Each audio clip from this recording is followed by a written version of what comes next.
भारत का north east India अब तक टूरिज़्म के मामलों में बहुत कम एक्सप्लोर किया गया है और ऐसा ही एक राज्य है अरुणाचल प्रदेश, जिसकी खूबसूरती और बेहतरीन टूरिस्ट अट्रैक्शंस के बारे में बहुत कम लोग जानते हैं।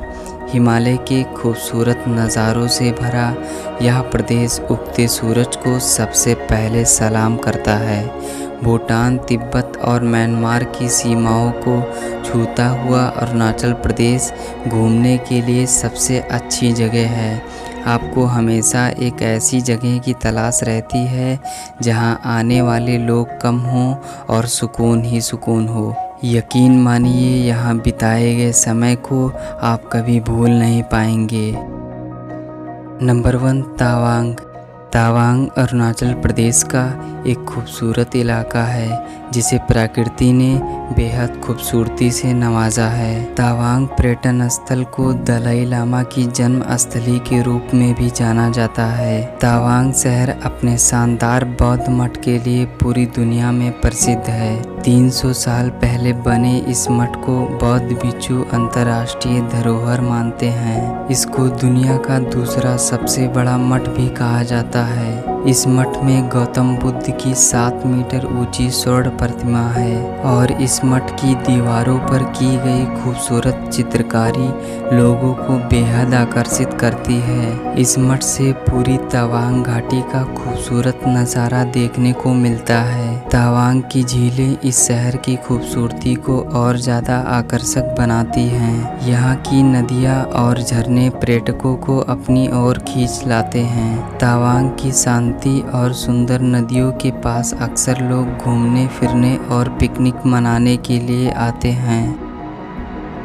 Number 2, Ziro valley. अरुणाचल प्रदेश के सुबनसिरी जिले का जीरो वैली सोलो ट्रैवलर्स के लिए सबसे अच्छा डेस्टिनेशन है। इस जगह को साल 2012 में वर्ल्ड हेरिटेज साइट्स की लिस्ट में भी शामिल किया गया था।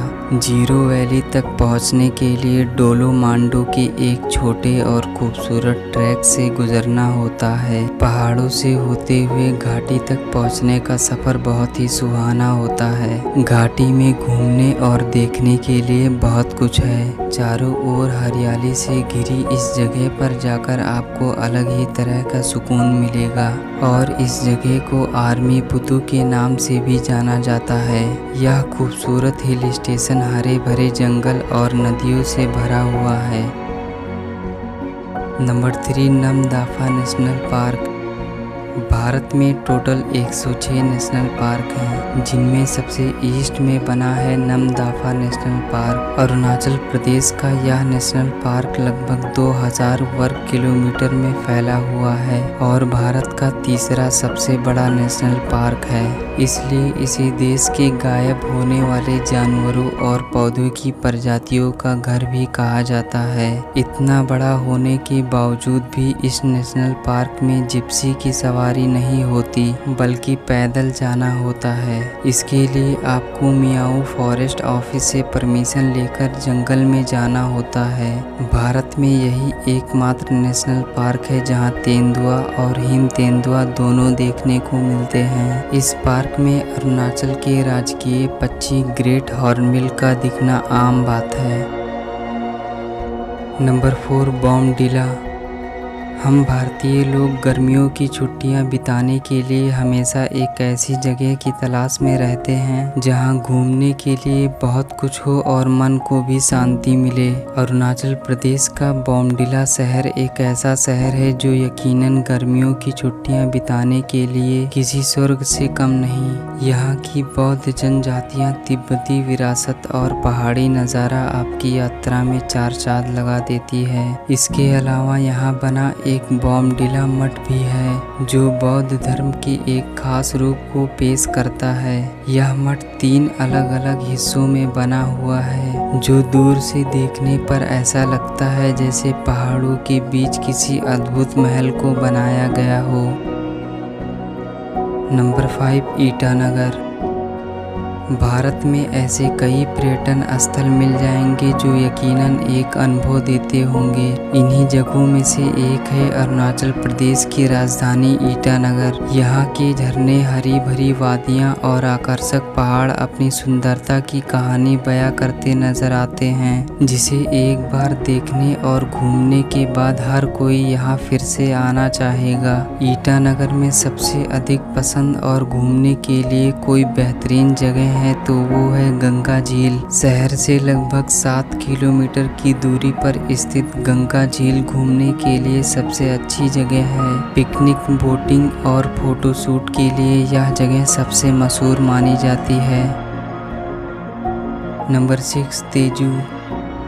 तेजू में बसा डोंग एक छोटा सा गांव है। इस गांव की खास बात यह है कि भारत में सूरज की पहली किरण यहां पड़ती है। इसके अलावा तेजू में घूमने लायक जगहों में से एक है परशुराम कुंड, जो भगवान परशुराम को समर्पित एक तीर्थ स्थल है। भगवान परशुराम की पूजा करने के लिए भक्त दूर दूर से यहाँ तक आते हैं। तेजू में गर्म पानी के झरने लोगों को बहुत आकर्षित करते हैं। इस गांव में आने वाले पर्यटक यहाँ आकर गर्म पानी से नहाना पसंद करते हैं। नंबर 7, सेला पास। सेला पास अरुणाचल प्रदेश के तवांग में एक ऊंचाई वाला पर्वतीय पास है। यह समुद्र तट से लगभग 13,000 फीट की ऊंचाई पर स्थित है। यह पास अपनी प्राकृतिक सुंदरता के लिए जाना जाता है और बर्फ से ढके पहाड़ों, झीलों और घाटियों से घिरा हुआ है। सर्दियों के मौसम में यह पास बर्फ से ढका रहता है और भारी बर्फबारी के कारण यहाँ पहुँचना बहुत मुश्किल हो जाता है। यह हिमालय की एक उपश्रेणी को पार करता है। Number 8, rowing. भारत के कण-कण में खूबसूरती बसी है। यहाँ पर पहाड़ों से लेकर झील, झरने और जंगल इसकी सुंदरता में चार चांद लगाते हैं। अरुणाचल प्रदेश की खूबसूरत जगहों में से एक है रोइंग। यहाँ की बर्फ से ढकी पहाड़ियाँ, गहरी घाटियाँ हर किसी को पसंद आती हैं। अगर आप रोइंग आते हैं तो कई खूबसूरत जगहों को एक्सप्लोर कर सकते हैं। नंबर 8, पासीघाट।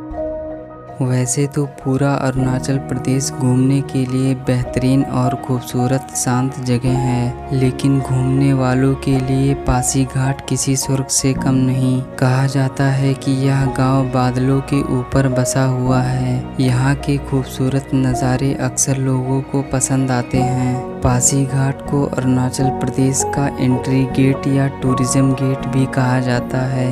यहाँ आकर आप एडवेंचर, वाटरफॉल्स, ट्रैकिंग और राफ्टिंग जैसे खेलों का मजा ले सकते हैं। पासीघाट की खूबसूरती देखने के लिए यहाँ के जंगल भी लोगों को बेहद आकर्षित करते हैं। यहाँ रोहतांग के पास केकर मोनिंग एक खूबसूरत पर्वतीय पहाड़ है और यहाँ का नज़ारा लोगों का दिल जीत लेता है। नंबर 10, मेचुका। अरुणाचल प्रदेश कई खूबसूरत और सुंदर घाटियों के लिए जाना जाता है। इस राज्य की हसीन वादियों में एक ऐसी घाटी मौजूद है जिसे देखने के बाद आप खुशी से झूम उठेंगे। यहाँ की मेचुका घाटी किसी जन्नत से कम नहीं। यह खूबसूरत घाटी अरुणाचल प्रदेश के सियोमी जिले में बसा है। यहाँ के ऊंचे ऊंचे पहाड़, पेड़ पौधे और घने जंगल मेचुका घाटी की खूबसूरती को बयां करते हैं। इसे सपनों की दुनिया भी कहा जाता है। कई लोग इसे नॉर्थ ईस्ट इंडिया का मिनी स्विट्जरलैंड के नाम से भी जानते हैं। बर्फबारी के समय मेचुका घाटी को एक्सप्लोर करना एक अलग ही नज़ारा पेश करता है।